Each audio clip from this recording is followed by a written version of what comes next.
Now, let's change the topic a little bit and talk about TRT.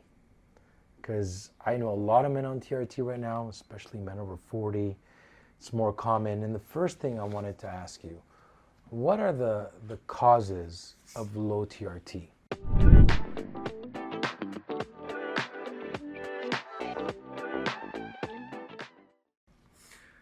Well, I mean, age, I think we, like with women, get, there's a natural decrease in our secretion of the hormones that are going to help with testosterone. They're our circadian rhythm. So if I take your oxygen level, it's always going to be the same. But testosterone, if I measure in the morning, you spike, that's your peak. Yes. And then it decreases throughout the day. Okay. So if you ever do your blood test, you want to do it in the morning around like 8 to 10.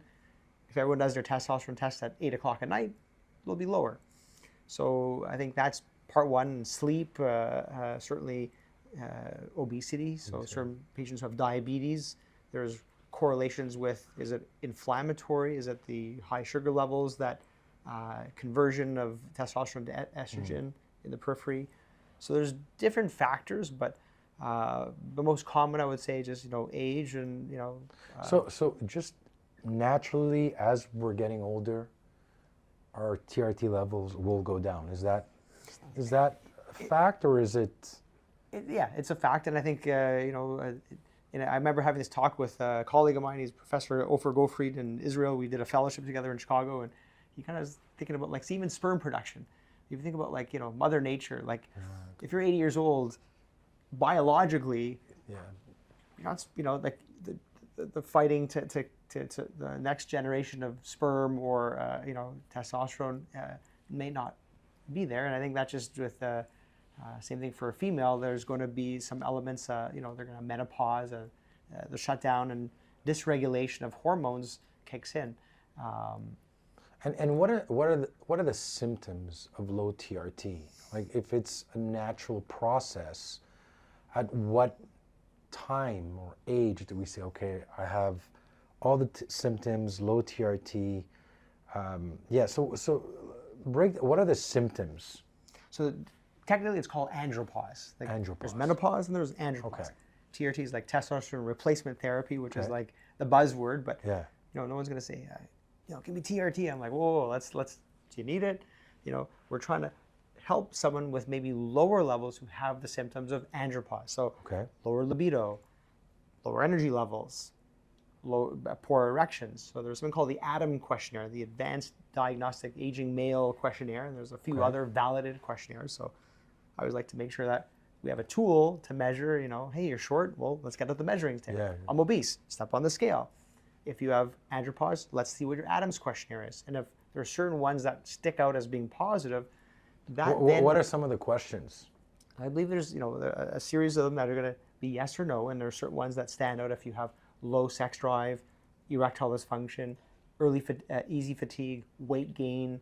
Some people have so low testosterone. We see this with men with prostate cancer, hot flashes, right? So there's vasomotor instability, and so those are the kind of things where, all right, well, let's go ahead and measure your testosterone, but also make sure there's not like other hormones that are off the charts.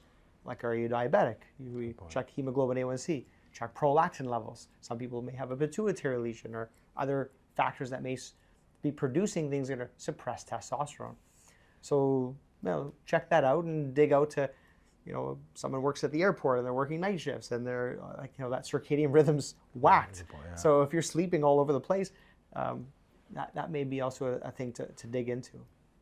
And what are the natural ways to, you see them a lot on the internet, what are the natural ways to boost testosterone? Well, I think... Is there certain foods? Is there... It's a rhythm, right? You sleep, you got to eat well, go back to the vehicle. You got to take care of the body, and I think that's exercise. Supplements, I hear L-arginine. Is it... I mean, there's certain things that, there's no great scientific data. That's the thing is, I think a lot of this stuff is out there and everyone wants the magic. Oh, I just want to go out and buy some arginine and just take a pill and it's supposed to work. But you can do that. It's part of like that Mark Moyd. Are you doing the basic things first? Good point. If you're getting your 8 hours of sleep, you're eating 3 vegetables a day, you're doing things to reduce your stress, then we can do that micronutraceuticals. But everyone wants the easy fix. And I think that's the thing is you got to say, if I want to do something, you got to be driven and saying, that's what I want, but I got to do the steps that come with it. But now, like for me, I see more and more of my friends in their 40s, mid 50s. Most of them are on TRT right now. So at what point do you say, okay, I'm going to go get testosterone replacement therapy? When do you measure that? Well, again, I think if you are having symptoms, I've seen men in their, late 40, earlier ages, not necessarily 60 plus, but 40s and 50s, and I think many other factors got to dive into individually. But if they're having the symptoms, they're obviously it's bothering them, and some people just they get into the cycle. They have this sort of like metabolic syndrome. They're gaining weight, they're tired, they finish up work, they may have sleep apnea, and they just are in a rut. We try to say, look, try to get in the diet, exercise, and then you do the blood test, and wow, that's really low. So, and I've had a few men where we've treated them, and that then initiates the cycle. They feel a little more, energetic. They're going to go to the gym. They're going to gain the muscle, and then we spin them back in the other direction with obviously close follow-up and making sure that their labs are good. And there's certain things that we have to check on. We can talk about that. But. And what are the numbers when we're looking at the numbers of the TRT range? Yeah, so if you do your blood test, you check your testosterone. Yeah. And every lab has different results. Some are like 6 to 25, 10 to 22. Everyone's gonna have a different range, and I think. But is there a Canadian standard, or? There are different societies that have different ranges, and I think I will always look at even cholesterol. Some people may be high-end normal, but there is a spectrum, and we have to kind of look at that in the context of what the patient has.